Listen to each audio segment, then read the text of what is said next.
December 22nd, 1944. 04 for 17 hours. Northwest perimeter, Bastogne, Belgium.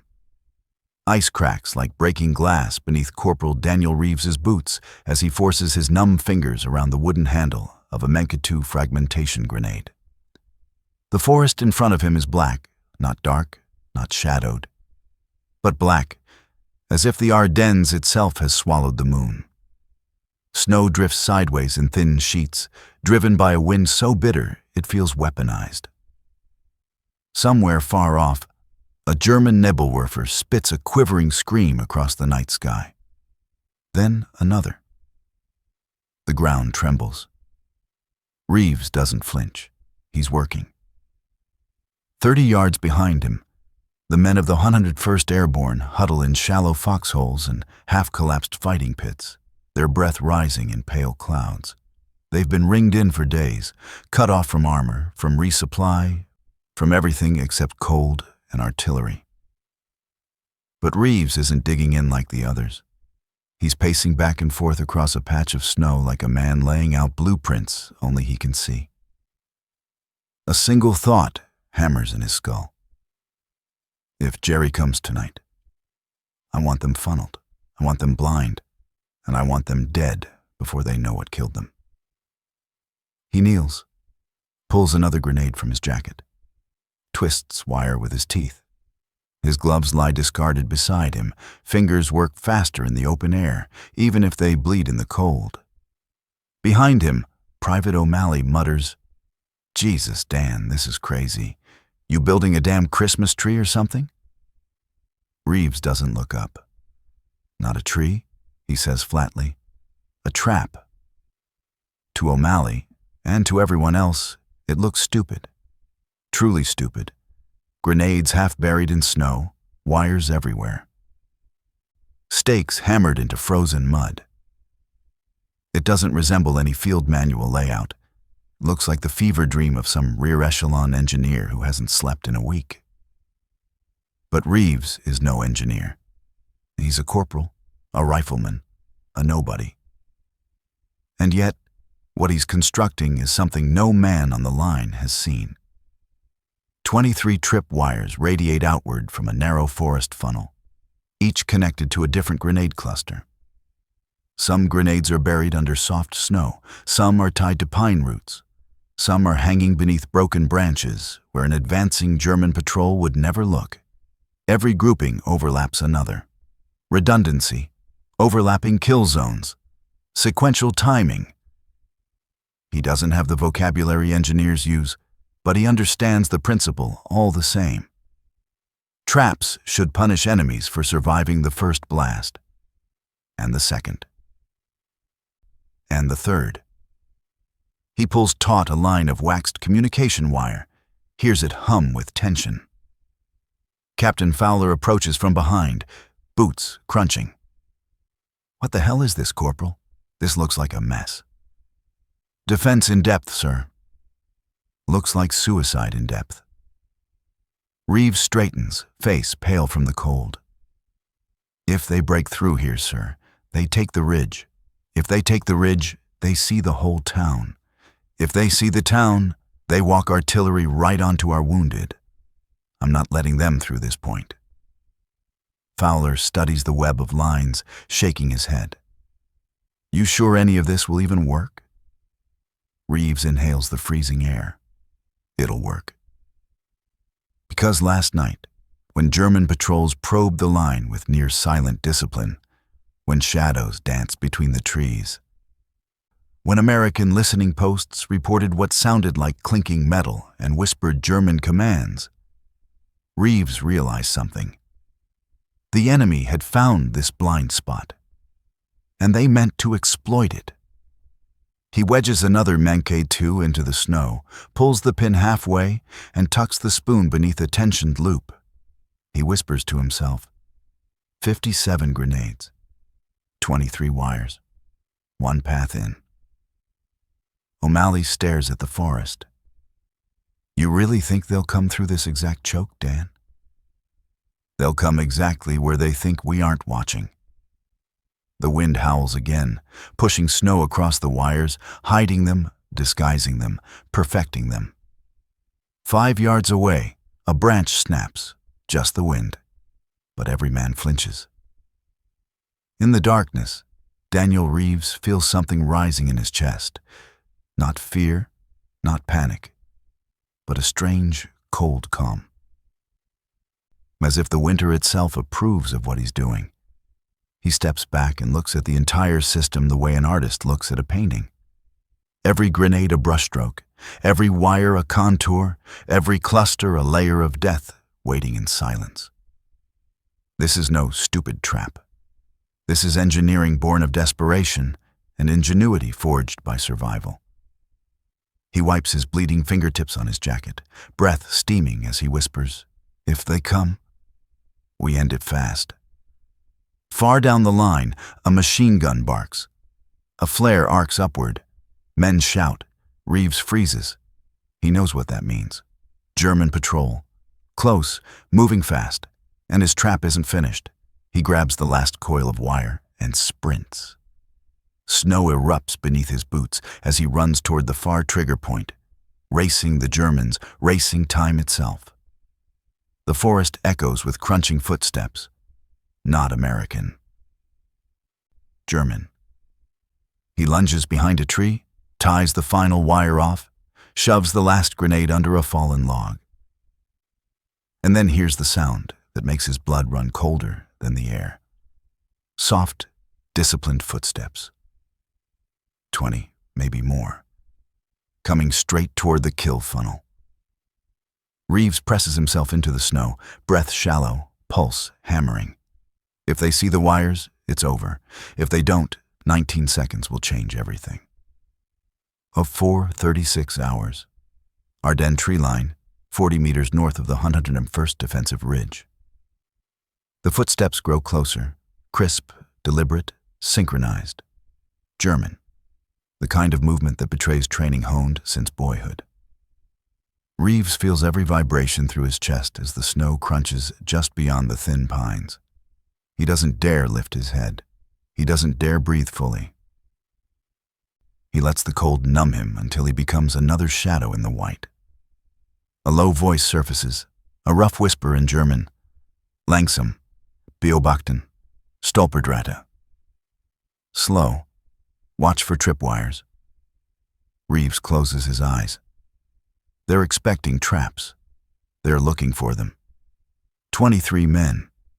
He can hear that many distinct footfalls, the exact size of a patrol meant to probe lines, kill isolated outposts, then withdraw before American counterfire.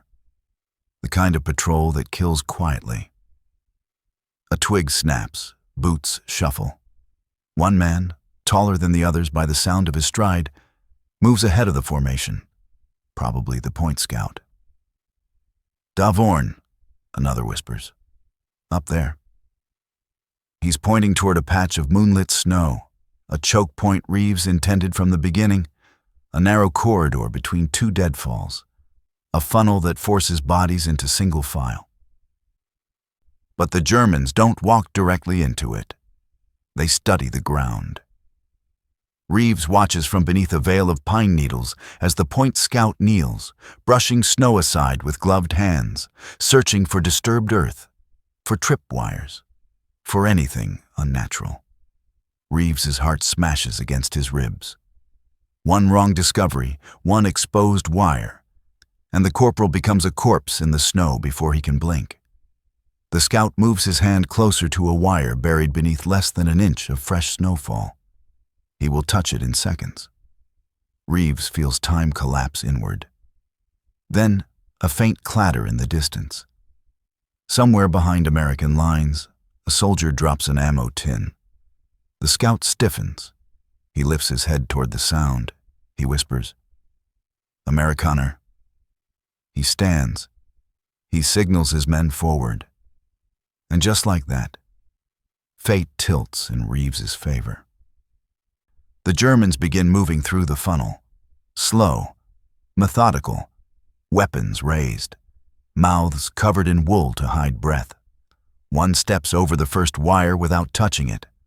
Another brushes close to a hanging grenade without seeing it. Reeves lies still, half buried in snow, fingers tight around the stock of his M1, but knowing he can't fire. Not yet. The Germans are 3 meters inside the trap. 5 meters. 7. Now they are a compressed column. 23 bodies in tight formation, single file, exactly where Reeves needs them. Then it happens. The 11th man's boot catches a nearly invisible wire strung low between 2 broken branches. A wire Reeves tied with shaking hands just hours before. A wire nearly lost under drifting snow. It snaps with a sound like breaking ice. The grenade spoon pops free. Clink. The Germans freeze. Every man, every step, every breath. A heartbeat of silence. Then, boom! The first explosion detonates beneath the feet of the middle column, shredding legs, tearing cloth, sending bodies into the air. Before the echo dies, a second grenade, rigged to detonate by pressure difference, cooks off 2 meters to the left. Boom, boom. The chain reaction begins instantly. 23 wires, 57 grenades, each wired in staggered tension. 2 grenades detonate simultaneously. 3 more follow before the Germans can even scream. Shards of steel whistle through the trees. A man tries to run backward. He hits a second wire. Crack, boom. A corporal near the front turns to shout orders. A grenade hanging from a branch above him bursts overhead, showering shrapnel like metallic hail. The Germans have no cover, no spacing, no room to maneuver. Reeves designed it that way. He rises to a crouch, eyes wide, snow spraying from the blasts. Flames flicker, smoke blooms, silhouettes twist and collapse. The air becomes a solid wall of sound. 9 seconds. A German officer sprints left, blood streaking down his parka. He hits a buried cluster of 3 grenades wired to detonate in sequence. Boom, boom, boom. 13 seconds. Another soldier stumbles, reaches for a tree to steady himself. His glove wraps around a wire. Boom! A final grenade cluster hidden under a rotting log explodes. The one Reeves planted last, the one he sprinted desperately to finish. It tears through the last 4 men in the column. Snow and smoke billow upward like a geyser. Then, silence. A horrible, ringing silence. Reeves lowers his head, breath steaming, chest heaving. He waits for movement. There is none. 23 Germans lie scattered across a killing field of torn branches, twisted metal, and steaming craters. 19 seconds. Start to finish. Behind Reeves, O'Malley emerges slowly from a foxhole, eyes wide. Jesus, Dan, what the hell did you build? Reeves doesn't answer. He simply stares at the devastation, at the trap nobody believed in, and whispers, "They won't try this path again." But he's wrong. They will. In greater numbers, with new tactics. And Reeves is about to build something far deadlier. December 22nd, 1944. 05:12 hours. Bastogne defensive ring, northwestern sector. The smoke hasn't settled. It hangs low over the snow like a dirty storm cloud, drifting in slow, nauseating tendrils. The smell, burnt cloth, cordite and blood, clings to the air with a sickening weight. But Reeves doesn't have time to absorb the scene. A distant whistle shrieks, a German signal. Then another, higher pitched, more urgent. O'Malley flinches. They're calling reinforcements.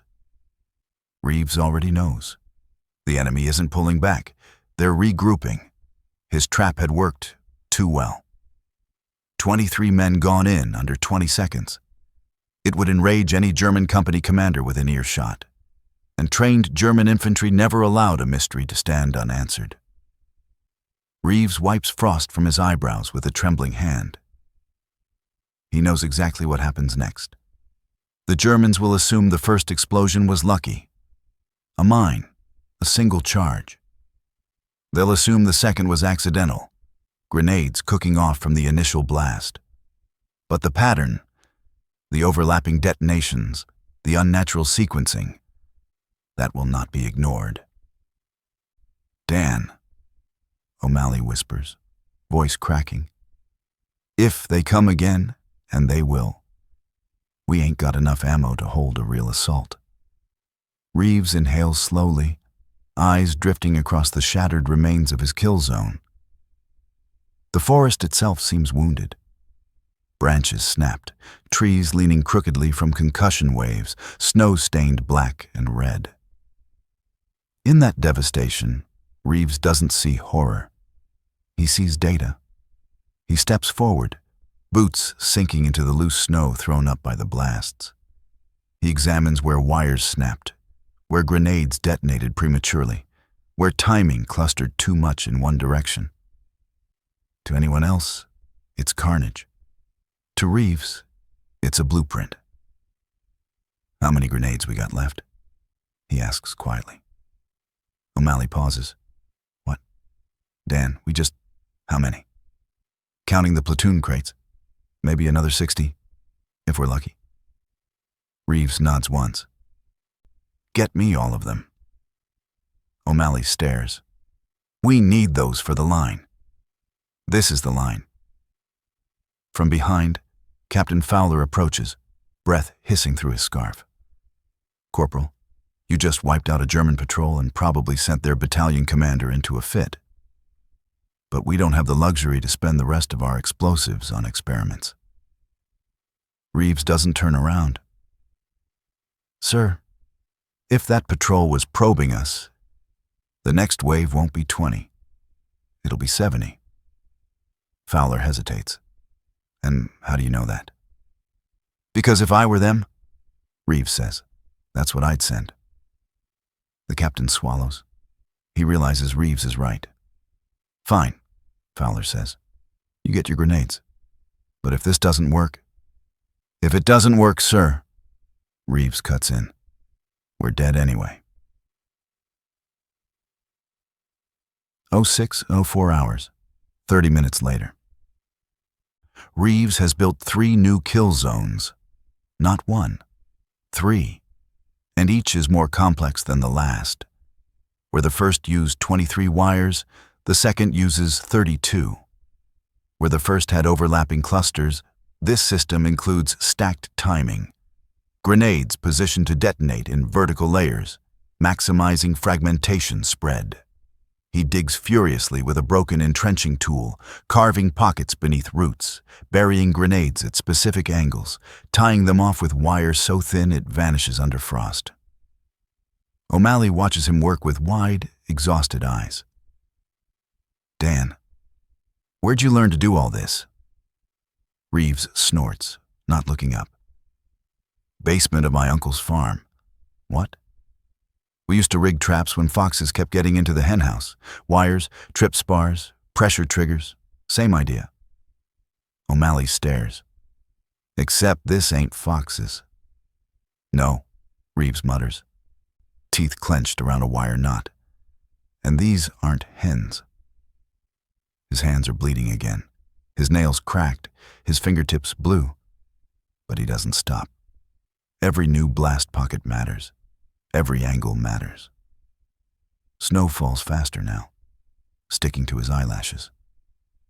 For a brief moment, he wonders what his father would say if he saw him now, kneeling in a frozen forest in Belgium, building death with farm boy ingenuity. Probably. Daniel, if you're going to build something, build it right.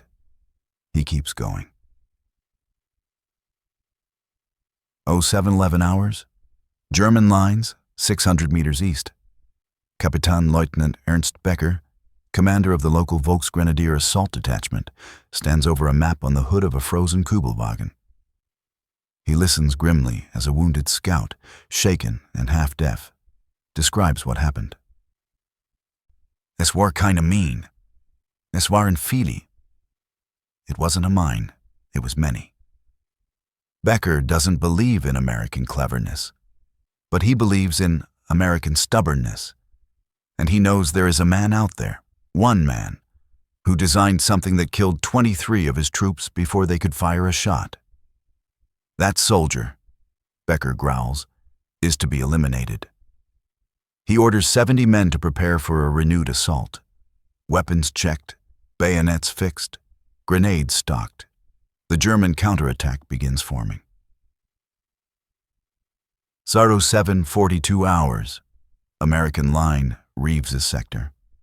The forest goes silent.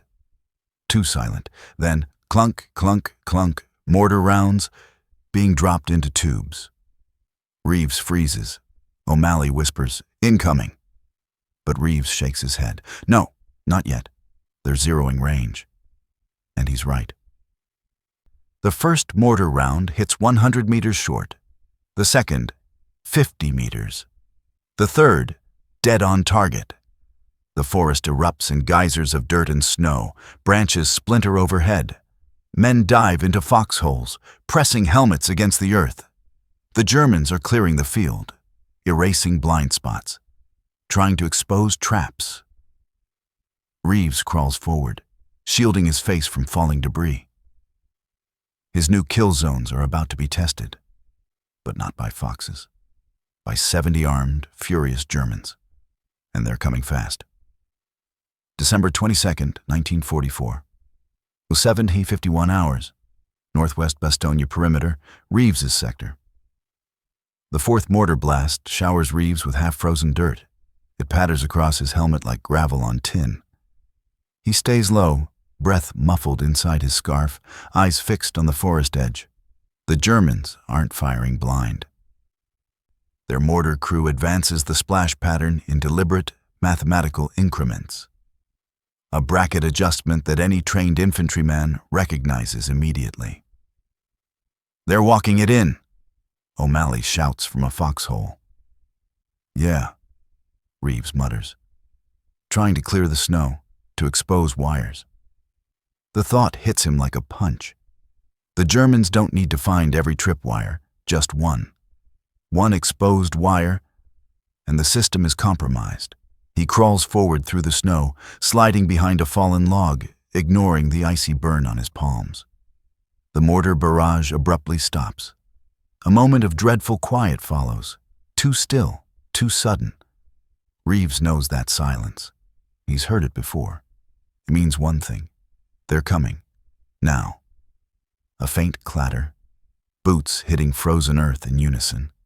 Then, German voices. "Vorwärts. Halted Abstand. Forward. Keep spacing." This isn't a probing patrol.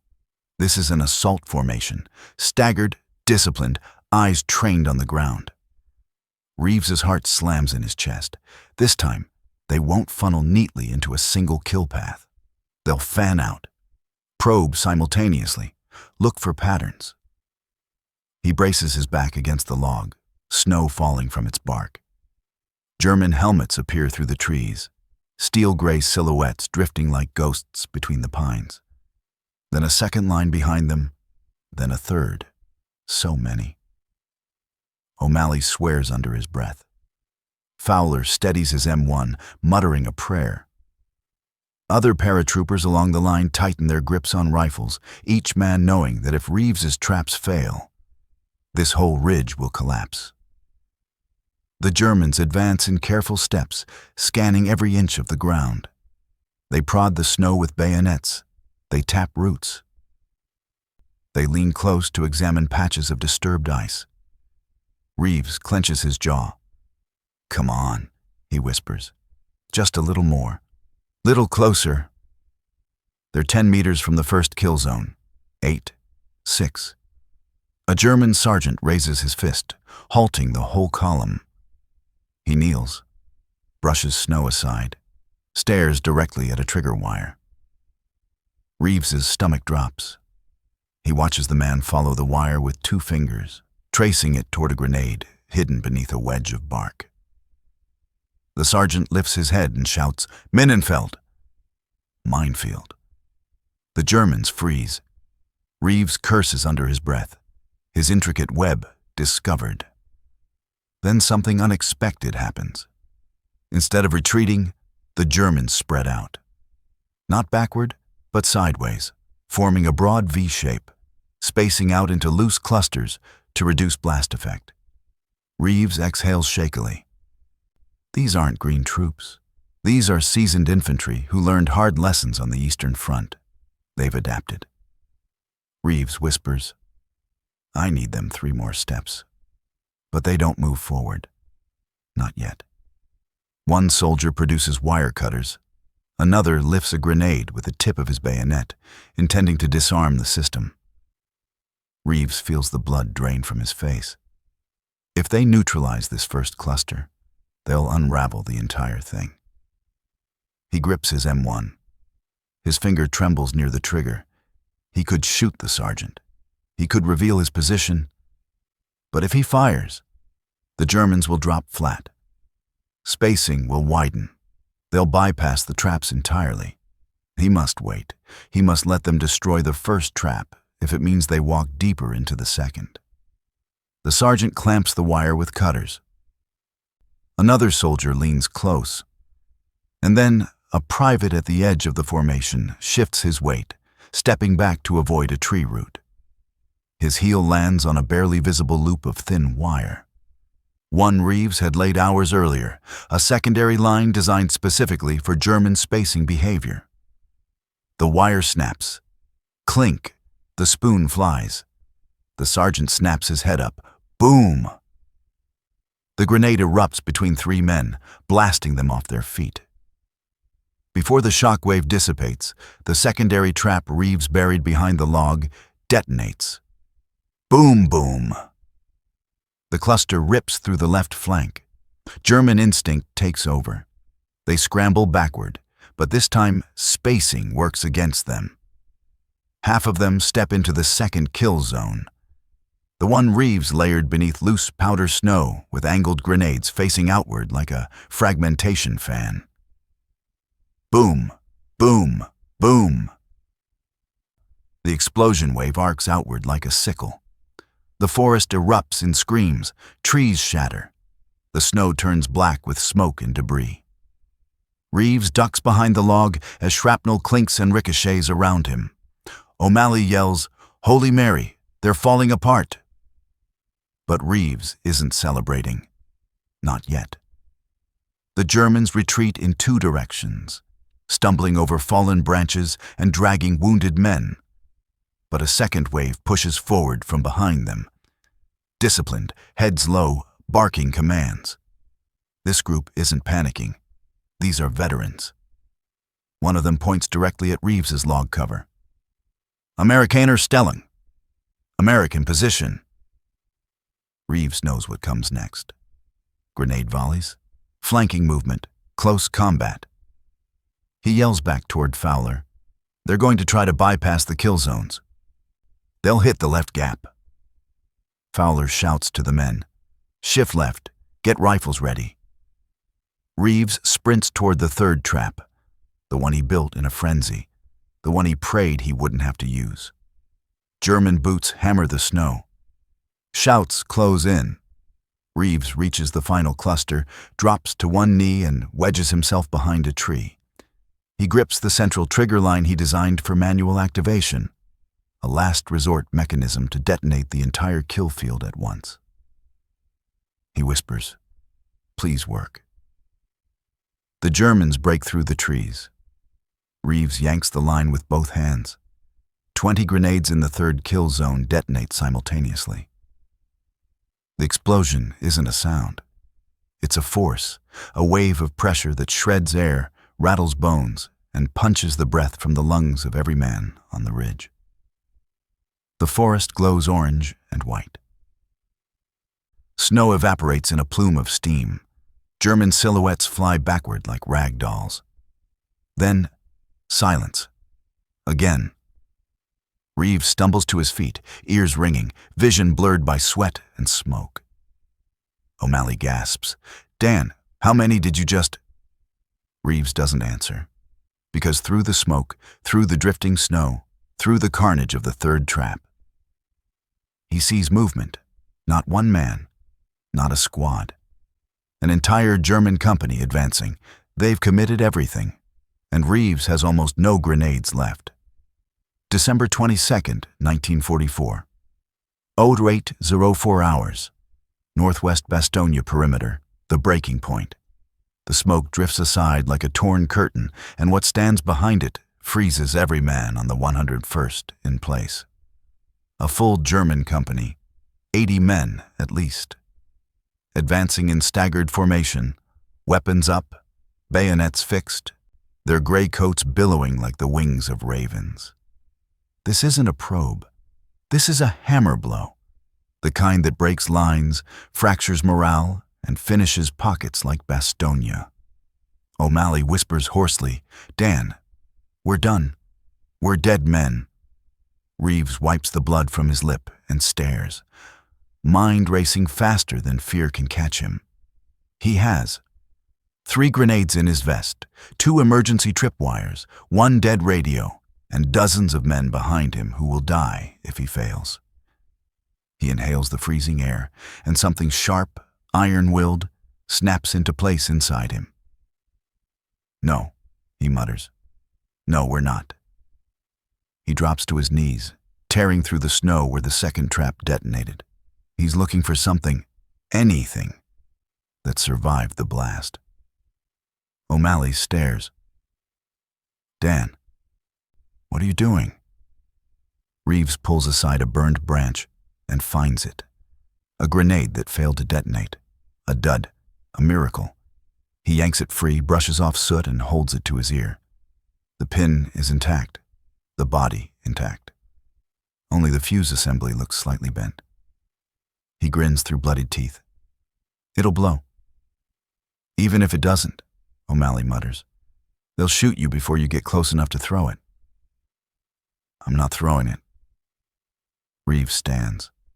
Snow clings to his sleeves. His breath fogs in front of a face lined with frost, soot, and exhaustion. He begins running. O'Malley yells, "Dan! Dan!" But Reeves is already gone, sprinting forward, toward the German line, toward the final kill zone he hasn't set yet. Because it doesn't exist on the ground, it exists in his head. A concept, a desperate improvisation, a final design. German perspective. 05 hours. Kapitän-Leutnant Ernst Becker spots movement through drifting smoke. An American soldier running low, fast, almost weaving between trees. At first, Becker mistakes him for a retreating infantryman. Then, the figure drops to his knees and begins clawing at the snow. Burying something, tying something, moving with a frantic, purposeful speed Becker has never seen from a routed soldier. Becker lifts his field glasses. Was Machter? What is he doing? Reeves is building something, in real time, under fire. Becker's eyes widen. "Schießen! Tötet ihn! Shoot him! Kill him!" Rifles rise, Mausers crack. Bark explodes near Reeves's head. But Reeves doesn't stop. He jams the recovered grenade beneath a root cluster, angles it toward the German advance, and ties the last 2 emergency tripwires into a crude but deadly geometry. A cross-tensioned trigger that could detonate even under imperfect activation. He pulls the line tight, a single, fragile strand between survival and annihilation. A bullet tears his sleeve. Another sparks off a stone near his knee. Reeves yanks the wire taut, pinches it between frozen fingers, and stops breathing. The Germans close in. 40 meters. 30. 25. Weapons up. Fingers tightening on triggers. Reeves whispers, "Come on! Come on! 5 more steps." Becker sees the pattern. He screams, "Ausweichen! Links! Links!" Dodge. Left. Left. Too late. A German corporal steps directly onto the hidden trigger line. It snaps. The pin ejects from the salvaged grenade. Clink. Reeves drops flat. Boom! The explosion isn't large, not compared to the earlier traps. but it goes off under the lead squad, blasting shrapnel upward like a steel geyser. 3 men go down instantly. A 4th spins backward, dropping his rifle. A 5th screams, clutching his thigh. But the real effect isn't the kill count. It's the shockwave of panic. The company halts. Spacing shatters. Formation breaks. Half the men bunch inward, half scatter outward. And in that moment, in that split-second fracture, the Americans open fire. Aken wait 7 hours. M1 Garand's crack like thunder across the ridge. A Browning light machine gun roars to life, spitting fire in long, sweeping arcs. German helmets snap back as bullets tear through coats and hit frozen earth. Fowler screams, "Hold the line! Pour it on!" The ridge erupts in a storm of lead. German soldiers fall in droves. Rifles clatter into the snow. Becker himself is thrown back as a round punches through his greatcoat. The last German survivors break, turning to flee through the woods, only to run into fragments of Reeves's earlier kill zones, where half-buried duds and unstable grenades still lie hidden under snow. 2 detonations rip behind the retreating men. Await 11 hours. Silence. Reeves lies face down in the snow, chest heaving, lungs burning. His fingers tremble uncontrollably. His vision swims. Footsteps crunch beside him. O'Malley lifts him under the arms, hauling him upright. "Dan, Jesus, Dan, you crazy bastard, you did it." Reeves coughs, spits blood, and wipes his face. He looks toward the forest. 70 Germans sent into his traps. 45 lie dead. 20 wounded. The rest scattered, broken, and retreating. Combined with the earlier engagements, Reeves's systems have killed over 90 Germans in less than 4 hours. Fowler approaches, stunned, helmet askew, voice hoarse. "Corporal, what you built out there, it's not just clever, it's doctrine." Reeves shakes his head. "Just traps, sir." "No," Fowler says quietly, "not anymore." Aftermath, weeks later, January 1945. American engineers examine Reeves's designs, sketches, and surviving wire fragments with wide eyes. They take notes. They copy angles. They measure spacing. They reconstruct his kill zones in training fields from Le Havre to Fort Benning. The Army names it Layered Redundant Grenade Defense, Reeves Pattern. Within months, elements of his improvised system become embedded in formal U.S. doctrine. Manuals are updated. Instructors teach Reeves sequencing. Combat veterans demonstrate his overlapping kill zone logic to new replacements before they deploy. Corporal Daniel Reeves returns home after the war. He never calls himself an engineer, never calls himself a hero, never claims he changed anything. But every soldier trained in defensive engineering after 1945 learns a simple truth. One corporal in Bastogne reinvented the battlefield with nothing but wire, instinct, and the will to survive.